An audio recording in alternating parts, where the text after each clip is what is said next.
my take on The Last of Us 2, Part 2. I had to take a minute to like process the game overall and all of its entirety and everything because, of course, it's been a overwhelming slur of bad reviews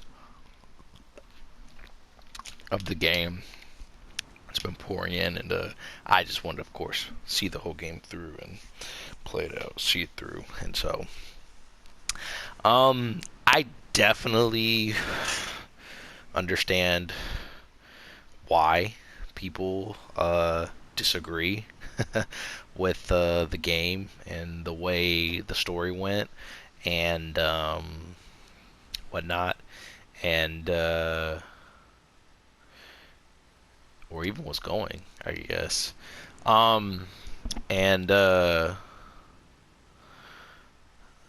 yeah, no, I can definitely understand why people are upset, but uh, I think what people were looking for in this story was a movie.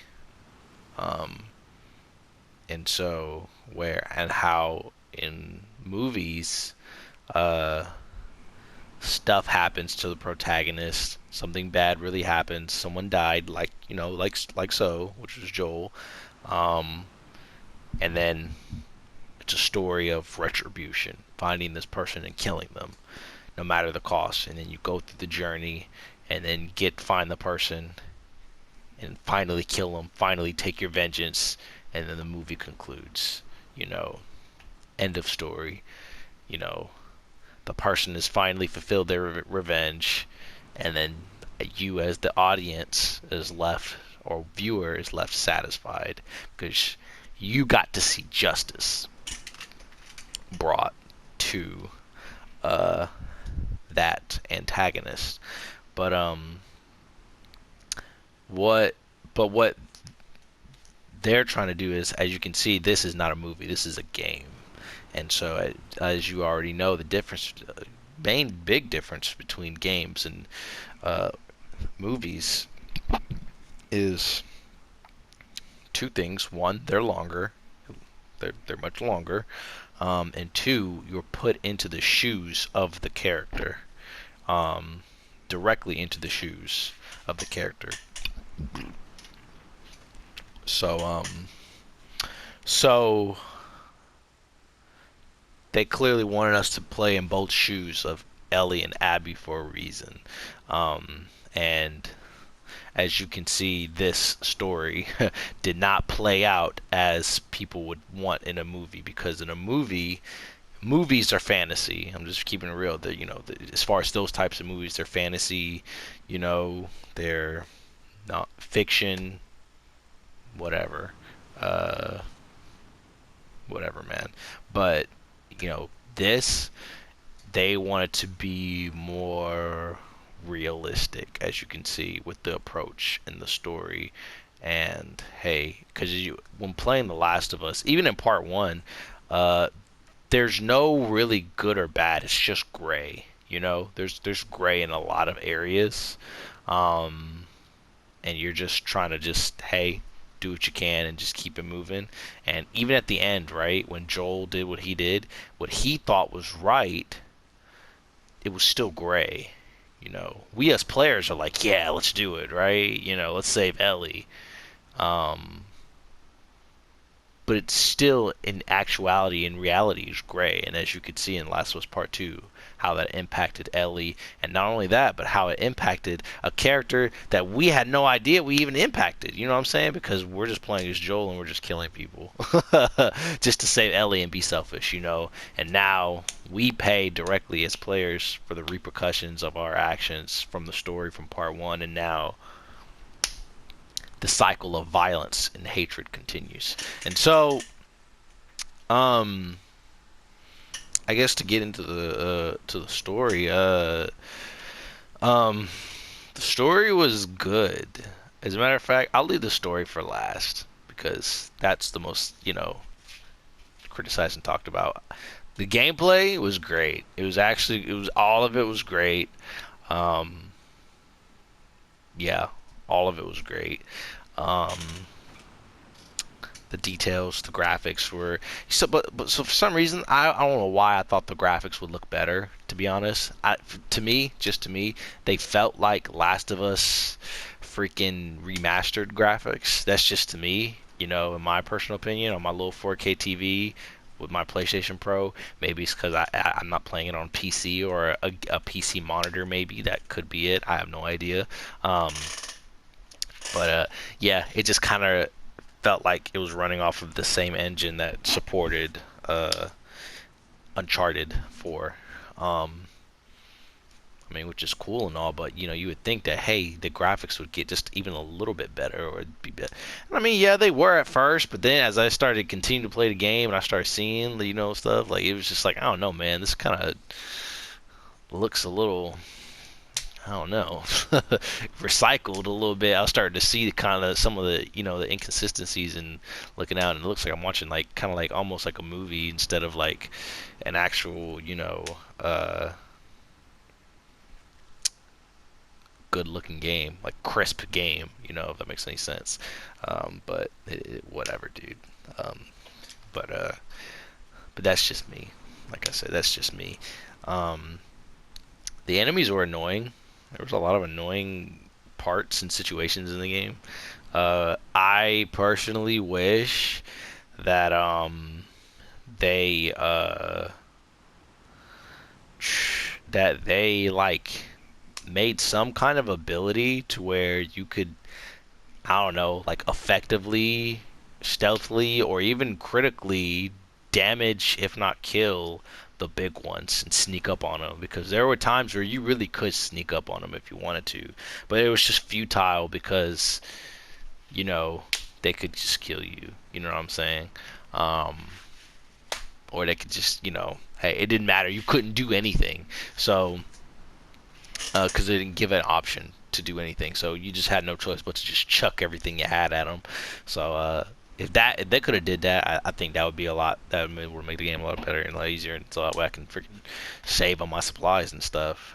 Um, uh, that one fight with the freaking, apparently I looked in the freaking little character view thing. I guess it was called the Rat King.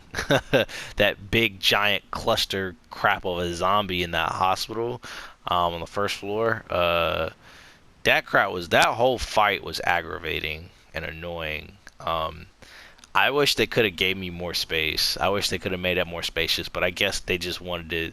They specifically and purposely wanted it to be in that area to make a claustrophobia kind of, you know, as well as a feeling of phobia, and as well as a feeling of danger as well, because it's this big giant thing running and you're just constantly on the run or move or whatever. But it's like, dude, I'm already doing that throughout the game. It's like, dude, like, really got to do that on a big giant boss fight, and then down in the middle of this crap, and and it's so freaking small and all this crap. So like, whatever, dude. whatever, whatever, I guess. Um, uh.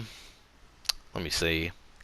The silencer's breaking was annoying. That crap was annoying. Like how it would break in like 3 shots. And I'm like, God dang, dude. And even upgrading it, it's like, oh yeah, no, dude. Just you get to shoot just 2 more times and that's it.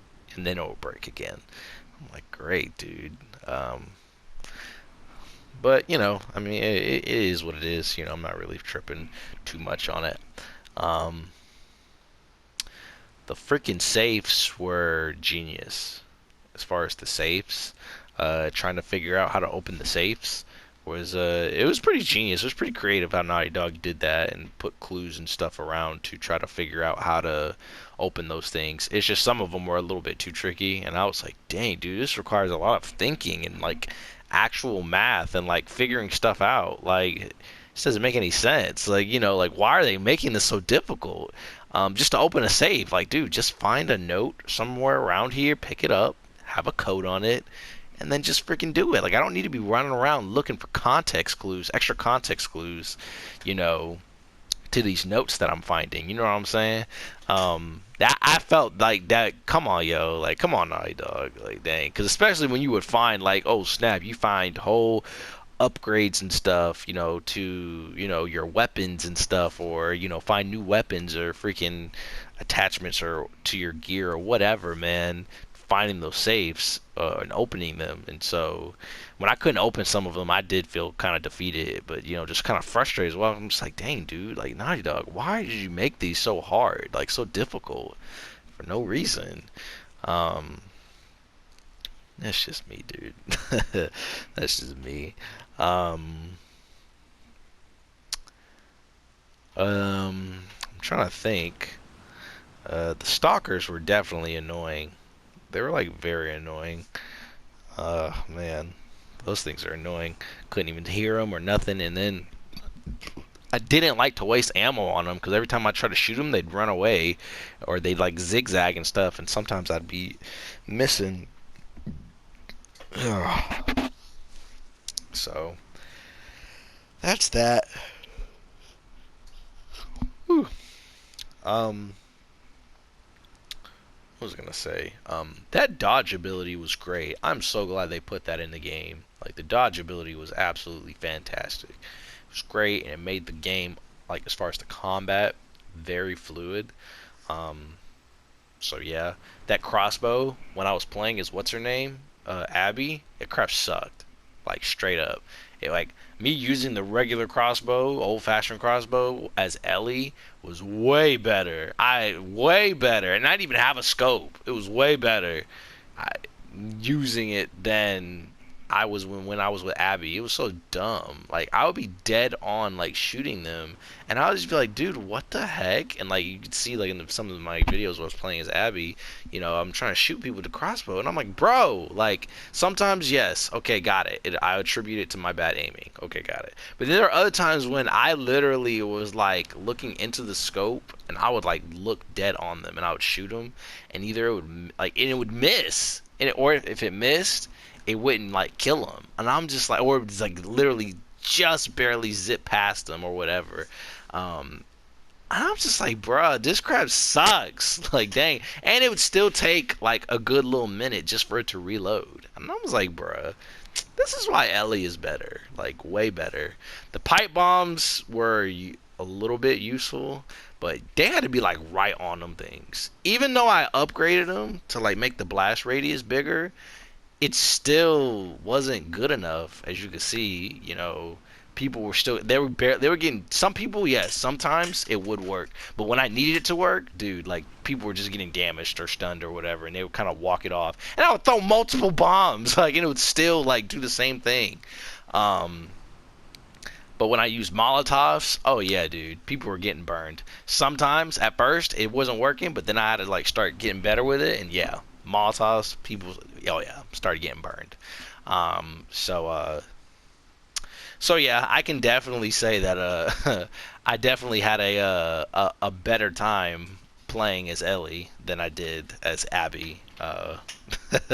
Because Ellie is just my girl. She's always been my girl. That's biased, but nah. In all seriousness, gameplay wise, yeah, like she was a lot. It was just things went a lot smoother, and I felt like I had a lot more control and a lot more equipment at my hands, and under my arsenal than I did with Abby, and as well with my equipment, it was more reliable, and I was more successful than when I was freaking Abby. Like, man, Abby was freaking annoying. So yeah. Um, I also liked how so I guess we'll get into uh like so the story, right? Kind of, well, not so much story. I'll get into the gameplay. I'm still kind of in the gameplay, but just so much more, I guess, into the enemies.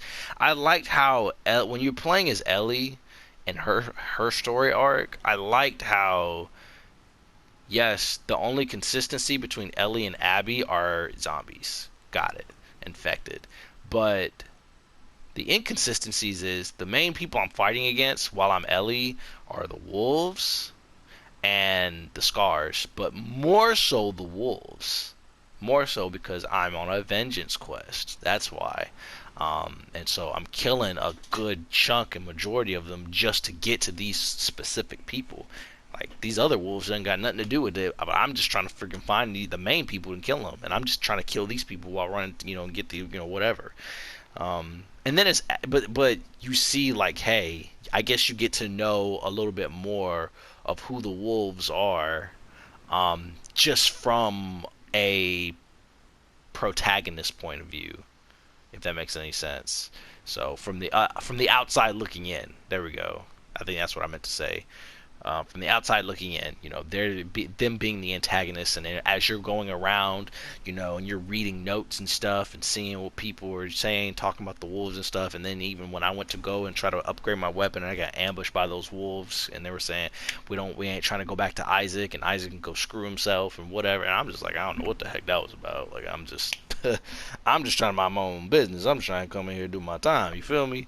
But I'm just like, man, these wolves are crazy. Whatever, man. I liked how they give you that scope of just, man, like, these people are whatever. They're nuts. Their nut jobs are, they're whatever, man. Whatever. So, the dogs were annoying, but they were an interesting touch. So, yeah, but anyways, now going to Abby, switching to Abby, yeah, you had to fight the wolves towards the end because, story arc, but you're more so mainly fighting against the scars, and you're getting to know the enemies and the scars as the wolf, as a member of the wolf. And and then seeing, like, your adversary and who you're playing against, and reading the notes and just getting to know your enemy more, and it's just it's interesting. It's pretty interesting as far as the dynamic, because Ellie didn't really have anything against the scars or nothing. She was just somebody that she ended up running into that was just in her way, that she just had to go through and kill, but she didn't really run into them a whole lot, as much as she did with the scars. Not the scars, I'm sorry, the wolves. So yeah, that's that. But yeah, so that, I thought that dynamic was pretty interesting, as far as seeing and getting to know these enemies, from different perspectives, of those people. So now, going all the way back into the story, right? Now, into the story. So the story, at first, I was totally with everybody, like, yo, this is garbage. As soon as they killed Joel, I was like, what the F are they doing to my boy? This is trash. No, I'm not for this. But it's funny because even when I was killing people and everything, and I was playing as Ellie, and then when Abby came, and then that's when she, had, Ellie at gunpoint, and even after she killed Jesse and had Tommy at gunpoint and whatnot, I was just ready, man. I was like, man, F this, bro. I'm ready to go do this, man. And then it switched over to Abby, and then I started playing as Abby, and I was even more mad. I was like, bruh, what are these people doing? Like, Neil Druckmann, what are you doing? Like, to the story of The Last of Us. Like, I don't want to play as this freaking bitch. Like, I don't care about her. No, I hate her. I don't want to care about her. I don't want to get to know anything about her. No, But as I began to play as her, it's funny because it forces you to go on this journey. As Abby, and to go from day to day to day, as her, and to see, okay, while you were Ellie doing that carnage, doing whatever it is you were doing, here you're Abby, and this is what you were doing on those days that you were Ellie, seeing from a different perspective, and then seeing how, hey, of course, trying to sympathize, or empathize technically, with the murderer, empathize with your enemy. That's what I thought and saw. I was like, oh, this is what they're trying to do. Whatever. I've already seen this. I already know it. Whatever. I'm still gonna kill her. Like that's how I was thinking, you know. But you know, Abby was still dealing with like PTSD and like what she did, you know, and having dreams and stuff. Um, Not as much as Ellie, but well, not that we saw, but yeah, she was still having dreams, she was still having issues, and it was just like, man, you know, she was literally living. You could tell she was living with, I guess that kind of guilt, you know, that man, like I killed Joel. That was it. You didn't really hear her talk about it a whole lot, and you saw that a lot of the people actually looked down upon her, or even talked down upon her. Let's put it that way. Whenever this subject was even brought up, um, but even her own boyfriend or even ex-boyfriend, you know, like he even talked down upon her about it at one point. But freaking hey, I think her name was what? No, it wasn't Mel. It wasn't her. It was I can't remember the name. Black chick, man, the black girl's name. I can't remember her name, but she was the only one that was talking trash about Joel and saying how he deserved it and whatever, and he got what he deserved, whatever, man. But there wasn't really much conversation with, you know, them or interaction with them to really be able to see it, but whatever. Anyways, um I'm seeing as Abby like, hey, I play for I play as Ellie. I kill all these people. I want my revenge. Boom. Now it's had to come to a complete halt. Now I gotta play as Abby, and now I'm playing. It's crazy because you look at the parallels. Ellie is literally on a quest for vengeance, and she's just thirsty for vengeance, and she just wants it, and that's it, you know. Um, and she will kill anyone that she has to get to Abby, and it's all about retribution at this point. That's all it's ever been about. And she'll do anything or even become anything or anyone to get that revenge. Well, now here you have Abby, who she's already gotten that retribution, right? She's already gotten that retribution for killing Joel. Okay, now what? Now what's next for Abby? Now you get to see, like, okay, what's next for Abby? And I know, as a player, you're just playing. You're just like, I don't care. I really don't care. But Naughty Dog, as I'm seeing the directors, I'm trying to see so desperately what they're trying to do, portray, or show me. Because as big as The Last of Us was, and still is, um, this had to have been a huge risk, you know, for them to take as far as in storytelling. And I know that they know it. I know that they had to have known it or known it. Um, uh, and It had to have been for a reason, you know. It had to have been for a reason. They're trying to show something. They're trying to portray something, trying to show something. And so yeah, that's why in the beginning, when Joel died, I thought it was gonna be what's her name. I thought it was gonna be Dina. I was for sure it's gonna be Dina because of the way the marketing was set up, and they made it seem like, hey, you're gonna be Dina's more than likely gonna be dying. That's it.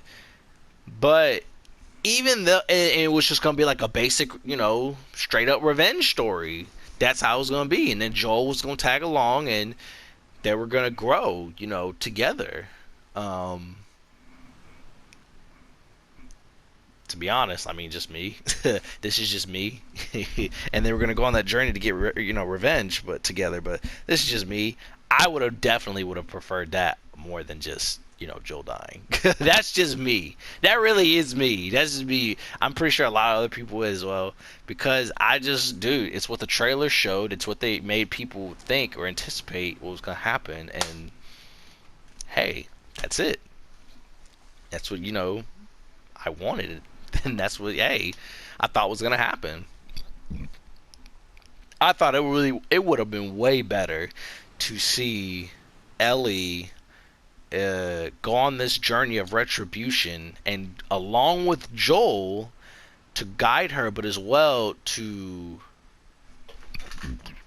help, but as well for Ellie to learn, you know, about herself and hatred and what she's becoming, and then just Joel just kind of come along for the ride and them deal with their own issues and their relationship issues and what happened in the past, but as well what's happening in the present and what Ellie is turning into, and to see Joel be that father figure and trying to stop Ellie from turning into that, ugly monster of hatred or whatever. That would have been so much better. Way, way better. That's just me. but but from what I'm seeing, I think they didn't want to go that way because they were saying, "Hey, I think they saw that in The Last of Us Part 1, we already made that story. That relationship growth between Ellie and Joel. Now we're about to make another story, about Ellie and her own personal journey by herself and figuring herself out and whatnot and whatever. And of course, they wanted to make it deeply personal to the players, and by killing Joel. Because in all honesty, I'm just being real, if they would have killed off Dina, I personally believe that it wouldn't have affected me as much as killing Joel, personally, because one, I don't know Dina. Two, I just met her as far as a character, and three, I don't care that Ellie likes her or has a crush on her. If she were to die, I just would have looked at her. Oh, she was just another supporting character. Like, I'm just being real. When Jesse died, I was like, oh dang, Jesse died. Oh well, like, he died. That was it. Um, I didn't really feel as much versus when Tommy got shot. And I was like, bruh, just shot Tommy. Oh my gosh, like, what are you doing? So, yeah, man. Um, that's why I think, hey, they chose that route. But the problem is that, like I said, going back to what I said before in the beginning, is that people, as far as gamers, they wanted this to be a movie so bad, you know, like they wanted Ellie to get revenge at the end, and when she didn't, people were extremely disappointed and looked and viewed Ellie as weak or being weak or whatever, and they were just disappointed. Um, but in actuality, uh, I feel like what Naughty Dog was trying to show and portray was just, hey, um, that cycle of violence, that cycle of hate. Because as you could see, Abby was still troubled by it, even in the present, during her days and stuff. After, she killed Joel, she was still disturbed by it because she was still having dreams. She was still having dreams about it. Still, still thinking about it. It was still bothering her. And so, Abby, instead of sulking over it, she was trying to make something better uh, of her life, of herself, and move on and trying to make purpose, make peace, and as you could see, she befriended, some kindred spirits that were supposed to be her enemy, but instead, they became her allies. Um, and of course, you saw the story as it continued to unfold there. Um, and ultimately, uh, she became kind of like a Joel figure to Lev, um, because when Sister died, it was like, yeah, I'm gonna take care of you. You are my people. I'm gonna take care of you. Even when hey, then we're looking for the Fireflies. They were still sticking it together. Um, so yeah. So as you can see, she was trying to make something better of herself. She even walked away from her old life, her old lifestyle, whatever, the wolves and everything. It's like, hey, I'm gonna do something different. I'm gonna invest my time into the future and my in this kid. So yeah, Ellie, as you can see, she couldn't let go of it, no matter how hard she tried. Even Tommy couldn't let go of it. Um, and the thing is, Ellie had the perfect life to move on. Ellie had, arguably, she had more than what's her name? She had more than Abby. She had a family, a house, a simple life. Really, honestly, a simple life, a farm, and everything. Yeah, she has some PTSD, but hey, and she even had like a child with like a person she like really loved. But it wasn't enough because it was the feeling of retribution, of hatred and vengeance, that was still consuming her, that she wanted. And as you could see, she left all of that. She left all of it at the end just to go pursue Abby. And I was even right there with you. I was like, "Yep, go ahead, Ellie. Yep, we got to do it. We got to go do it." But we got to do it for Joel. I was saying we got to do it for Joel. It's got to happen. It's just the nature of things. This has to happen. I don't care that Abby was cool people. I don't care that she's trying to do right by the kid. She has to die. That was it. That was just all I was thinking of.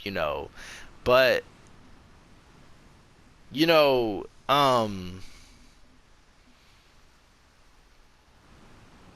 I began to understand,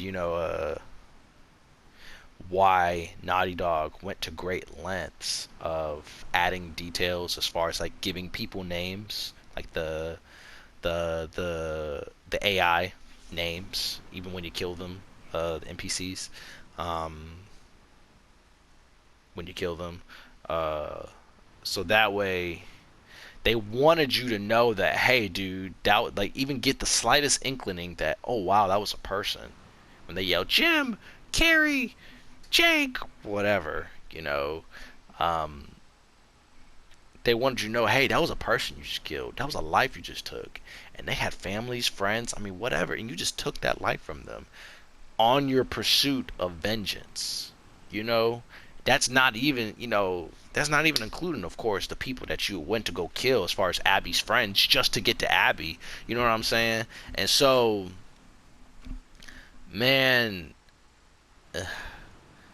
so as Ellie continues, man, to go find Abby, as you already know, towards the end, Abby gets captured. Her and Lev get captured by these freaking bandits, and Ellie is pushing it, man. She's pushing it through. She got stabbed in her freaking her side by that stupid tree, and she's still, trying to make it and free these people, just and find, hey, find Abby and kill this chick. That was the whole reason, whole mission, whole reason of coming here. Um, and remember, Ellie already had everything, but it wasn't enough for her. It wasn't enough to quench her thirst for vengeance and retribution, and so she left all of it. And even when Dina said, "I'm not doing this again. I'm not waiting for you," Ellie was like, "Well, that's your choice," and she left to go find and finish this. Um, and Tommy knew. I felt like Tommy knew. Tommy knew what he was doing. Because as you can see, despite him, you would have thought he would have learned, okay, just leave it alone. Be grateful and thankful for what you got. You can still walk around. You still have a wife. If y'all are having some separation, marital issues and whatnot, hey, you're alive, whatever. But Tommy couldn't let go of the past. He could not let go. He couldn't let go, and as you can see, it was still bothering him. So he went and told Ellie, and then he was like, "Why are you telling?" Even Ellie was like, "Why are you telling me you can't do it?" And he's like, "I know. That's why I'm telling you, because I know you can do it." So that tells you something as well about him, but about both of them. But anyways, but Dina was the only one that could see, like, hey, no, it's over. Like, leave it alone. Like, we have this. Is this not enough? Don't make her more important than us. That's what she was trying to tell Ellie, and Ellie, she couldn't let go. No matter how much she wanted to let go, she couldn't let go. Um, and eventually, of course, she got to Abby, and then when it got to the end and they were fighting, it was pretty brutal. It was grotesque.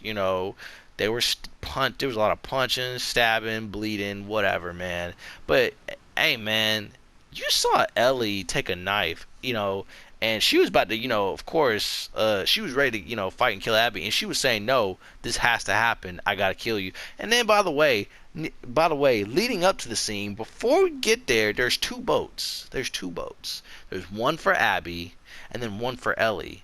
And it's empty. Ellie could have easily just got on that boat and just floated away and just minded her, and just, I don't want to say minded her business, but just went on her way.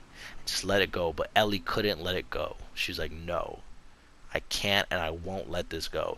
That's why the boat, was, as far as symbolic, was there in the beginning of the main menu. The boat is symbolism to show you, hey, the boat has always been there. Since the main menu, the choice has always been there to take the boat and float away, and meaning to let go of the past. Just let go. Forgive and forget, let go. You don't gotta forget, but I'm just saying, like, hey, forgive and just continue to move on. Let go. Let go of this pursuit of vengeance and hatred. It's not going to bring him back. The boat, so that's why the boat in the main menu, it was always there, meaning it was a symbolism of choice. You had two choices, as you can see at the end. One had Abby, which she was getting in that boat, and then one was empty. It's for Ellie. It was for Ellie to get it to leave. The choice was always there since the beginning. From the jump, it's always been there. But Ellie couldn't let go and didn't want to choose that. She always chose Abby. And so now, here we are. They fighting. And then Ellie is so hell-bent on vengeance despite her condition. Abby even saying, Abby has already reached a point to where she's like, I'm not doing this. I'm not. Because she already knows where it's going to lead and what's going to happen, as far as not whether who wins or loses or whatever, but it's more so she's already been on that quest of vengeance for herself, and she knows what it's going to lead to, and she's like, I don't want it. I just want to live a somewhat normal life, and I want to let go and put all that behind me, that past behind me. Ellie does not, and Ellie is willing to even kill Lev, a person who's innocent. Even Abby was like, but she's innocent. Like, it doesn't even have anything to do with it. And then Ellie was like, yeah, I know. But I'm still willing to hurt this person just so I can get to you. I mean, think about that. But then get this. But then, yeah, Abby, in response to retaliation, she could have easily killed Dina despite her being pregnant. She's like, oh, she's pregnant, good, I'm about to take her life, right? But then Lev was like, Abby, wait, don't do that. Trying to help Abby to see, hey man, you got to be better. It goes back to that scene reminded me of that one of God of War, the one for the PlayStation 4 that came out. Excellent game, excellent game. And Kratos was telling his son Atreus, son, we've got to be better. He was hard on him, but he was always teaching him, son, we've got to be better. He didn't say you, he said we have got to be better. Because as you know, Kratos was a freaking monster, always hell-bent on revenge. Always, from the jump. Always hell-bent on revenge, and you saw what he did and what all that he did for it. And then, as you can see, it didn't. Even at the very end, it never brought his family back. It never made anything better. All that left in his wake was chaos and destruction. And he knew what that led to, and he was trying to teach his son Atreus, son, we have to be better. Because he was, trying to come into his godhood, and he was trying to figure, okay, this is what this means, blase, blase, so I can do this, and I can do it. He was trying to teach him, and hey, in his immaturity, no, son, no, you need to be better. That's why,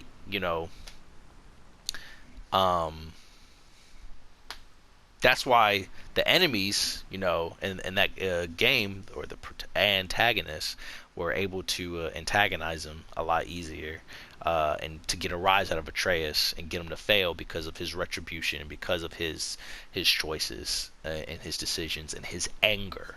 We're trying to get him to get a rise out of him, and to get him to react and rebel against his father out of his anger. Because he wanted retribution. But then, that was until they got to Niflheim, not Niflheim, I'm sorry, Helheim. That's when he realized the error of his ways. Like, look at what you did. Look at where we're at now, because you wanted to be angry, because you wanted to act in retribution, act in anger. And that's why Kratos was always hard on him from the beginning, and telling him, we have got to be better. You need to focus and channel. You're angry, okay, good. Channel it and focus into, hey, what you're trying to do. And so Abby, been there, done that. She's trying to be a bigger person, and she leaves that alone, and she chooses to walk away. She chooses to walk away and let Ellie live once again. And as you can see, Ellie still can't let go.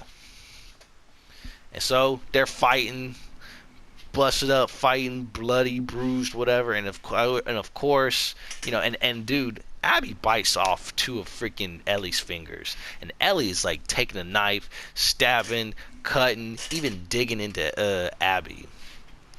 It's just straight up, just human brutality, human on human brutality, and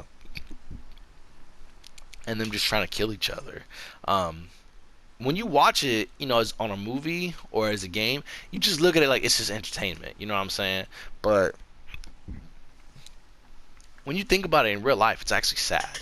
It's very sad. These two humans are just trying to one of them is just trying to survive and just leave and just going about their lives. Another one just is trapped in the shackles of vengeance and hatred and can't let go, and they want death, they want blood, they want an eye for an eye.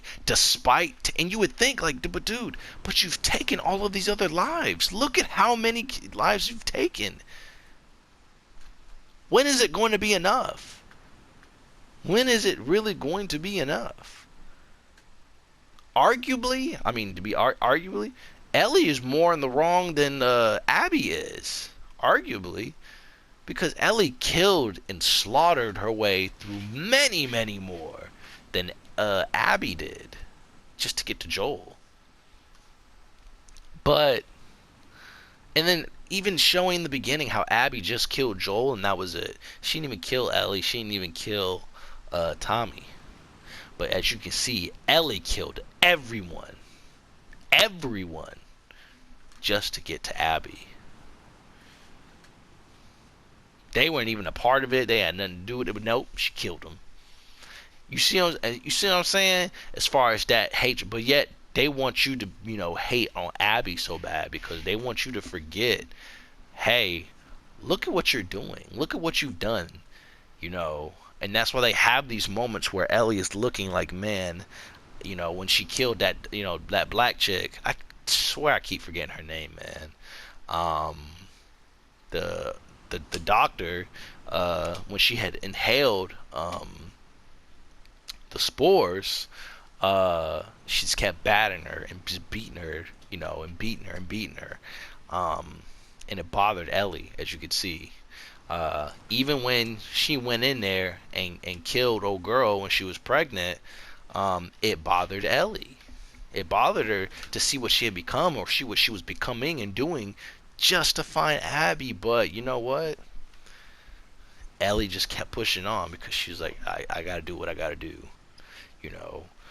Compartmentalizing it. And so towards the end, as you already know, Ellie's about to kill her, right? Ellie's about to kill Abby, and she realizes that she's just trying so hard to kill her. She's trying so hard to kill her, and she's just thinking like, hey, this can't all have been for nothing. I gotta kill her. I've gotta make this happen. I've gotta do this. I've gotta finish it.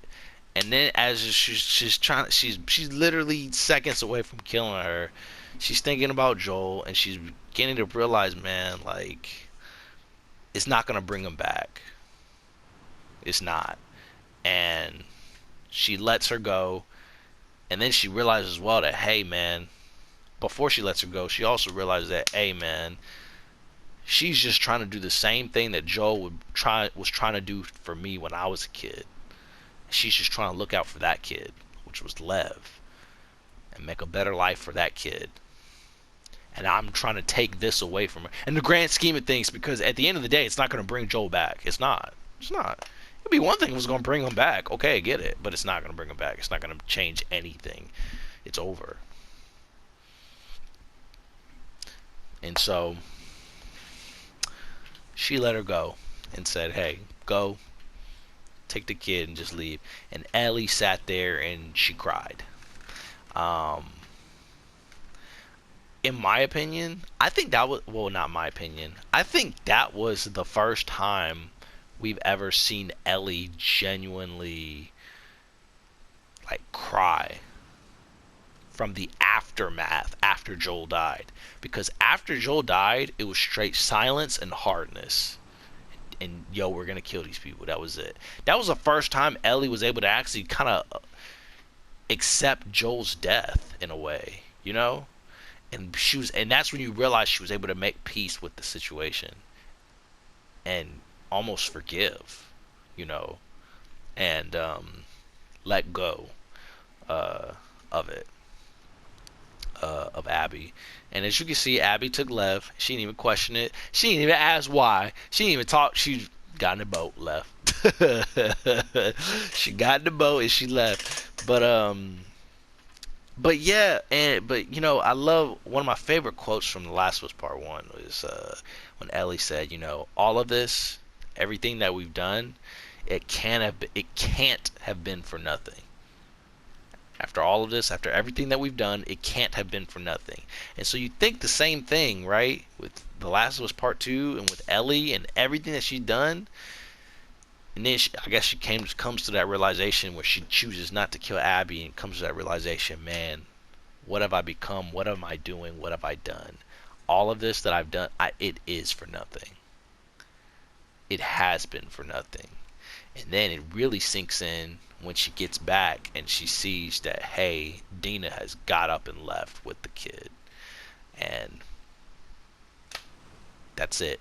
Along with all of her belongings. All of the stuff is gone. Except for Ellie's junk or her stuff in that one consolidated room, and that's it. All of that she left behind willingly for this illusion of redemption. You know, because like even Dina was trying to say, hey, you don't owe Tommy anything. It's over. You know, she let us walk away, you know, free. But it wasn't enough for Ellie. But then she comes back, tries to play the guitar. That was a sad scene because she can't play it now as effectively as she would want to, because her fingers are broken off or bit off. But and I loved that epilogue scene. I love that scene with her and Joel and them kind of crying a little bit or coming to terms about, you know, revisiting about the past and what had happened, as far as, you know, him taking her out of the hospital. And I liked too Joel's realness, his real gritty honesty when he said, hey, if there was some, you know, miracle that the Lord would make that I could go back, I would do it all over again. And I was like, dang, straight up, no regrets. That's, hey, that's what's up. Hey, that's what's up. You gotta respect the man, you know. He didn't have any regrets for doing what he did, despite Ellie's disagreement, you know, with it. So that's how much he cared and loved her. So yeah, and the thing is, Joel, his love for Ellie was always there. It was always evident. He just never, of course, said it. That's one thing I do wish he could have said. You know, said he loved Ellie. That would really would have been heart touching. Yeah, but anyways, at the end, she plays the guitar, and then she realizes that, you know, she's not as good because, of course, her freaking fingers are gone. Two of her fingers are gone. And so the reason why she leaves the guitar there is it's a symbolism of leaving Joel behind. Like, as far as that chapter in her life. Joel is dead. This is a closure. I'm gonna leave this where it lays. I'm gonna leave this behind. It's over. And instead of trying to continue to play the guitar and still trying to, play the song or whatever, she just stops. And she realized, because, hey, man, she lost those two fingers because of, her pursuit of vengeance for Joel. And so she's like, you know what, I'm going to leave this here, I'm going to leave this behind, and I'm going to, of course, try to forge on a new path. Whether she's going back to Dina, going back to Jackson, or just trying to do her own thing, whatever that may be, or find the Fireflies, maybe create a cure, I have no idea, whatever that may be.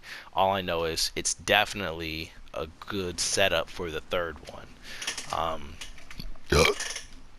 And so now, as you can see on this main menu screen, it's all light and stuff, and there's this boat on this shore, and there's a building out in the far with some white flags.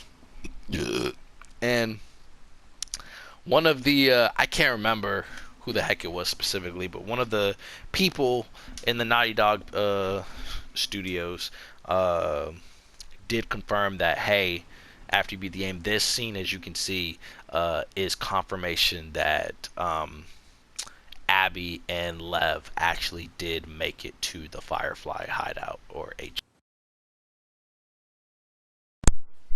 So, freaking controller disconnected. So yeah, they made it to the HQ, and that's just confirmation.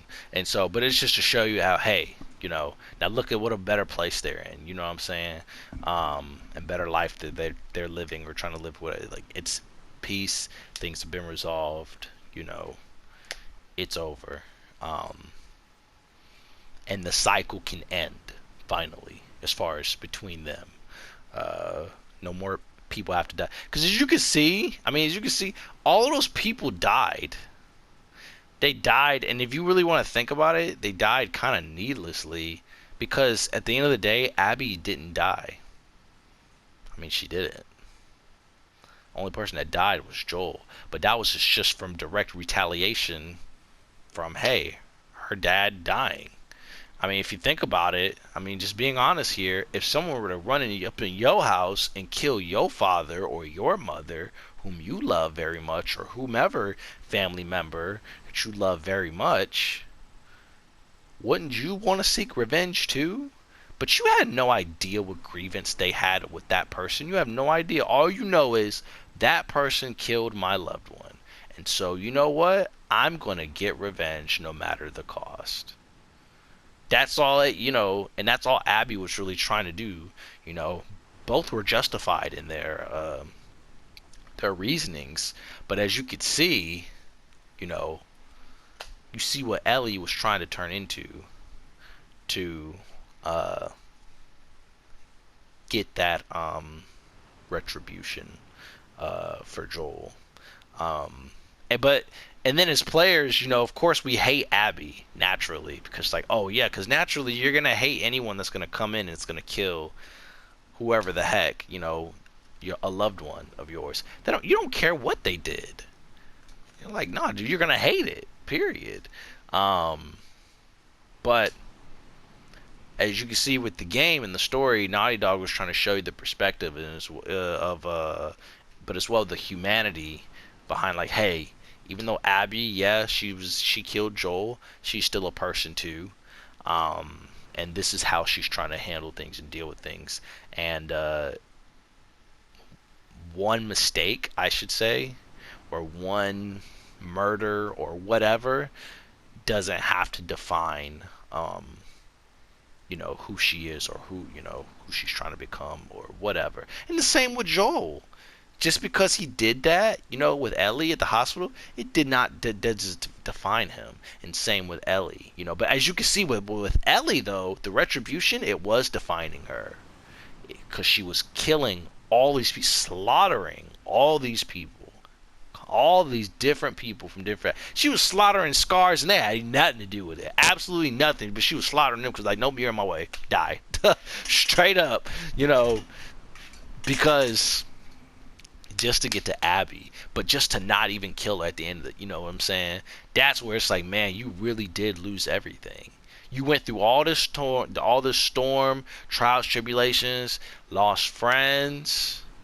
I mean, lost, of course, you lost friggin' Joel from the beginning. Cool, okay, got it. That was the cause of it. But then you lost Jesse along the way. Dina got freaking beat to a damn bloody pulp, but somehow survived. Freaking um, god dang it, I'm drawing a blank here because it's freaking late. Uh, Joel's brother lost his freaking, got shot in the freaking face and surprisingly survived.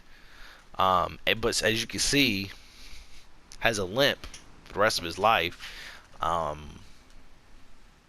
And but all of that happened because you wanted to get revenge, and as you can see, you still didn't do it. It'd be one thing if you did it all and you got revenge. Okay, good. It wasn't for nothing. You did it. You did what you said I was going to do. But she didn't do it. She changed her mind and had a change of heart at the end. Now it really is all for nothing, But better late than never, I guess. But I guess it's kind of cool because what's her name? Abby was exactly what Ellie turned into in the beginning of the game, and then Abby turned into this different person and was trying to turn into this different person because she didn't want to be known as that person, as far as that just known to kill Joel, and did what she did, brutally, as far as murdering him. She wanted to be known as something different. She wanted to try to redeem herself, and now Ellie, of course, now is taking on the role of Abby as far as that cycle. And now that she has tried to resolve that hatred and retribution in her heart and herself, now she's going to go out and try to go on that quest of redemption, but self-redemption as far as with herself. Same thing what Abby is doing, and that's whatever it looks like as far as whatever we'll see in The Last of Us Part 3. So yeah, really deep stuff. Because I mean, if you think about it in actuality, in real life, the things that hatred and bitterness and unforgiveness that will cause us or make us, I don't even want to say make us, but will cause us to do and to be blinded by and do things. It's scary, but it's true because people do it every day, straight up. It's why people are in prison to this day. It's why people are dead to this day, because of hatred and violence, But the hatred comes first. The violence comes after. So, and it's just a cycle. That's it. That's it.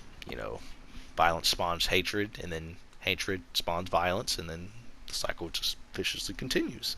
But it's going to take one person to be the bigger person and forgive. And that's extremely hard as far as to forgive and find that peace. So yeah, which is why, me being a Christian, why I can definitely resonate with this story and understand it a lot more as far as the story is, why it needs to be told and why it needs to be shown as far as with Ellie.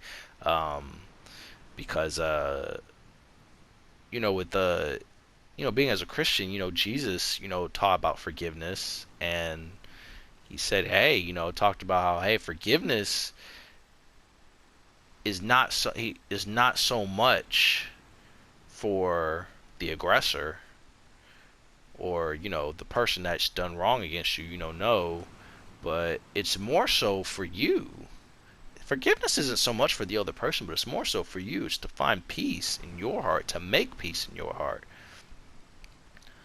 Forgiveness, and love, it's you'll end up, Jesus said you'll end up putting almost like heaps of coal on your enemy's head for forgiving them and loving them instead of hating them for what they've done. Um, and It's absolutely true because perfect example, totally kind of off subject, but my boy Bond off of freaking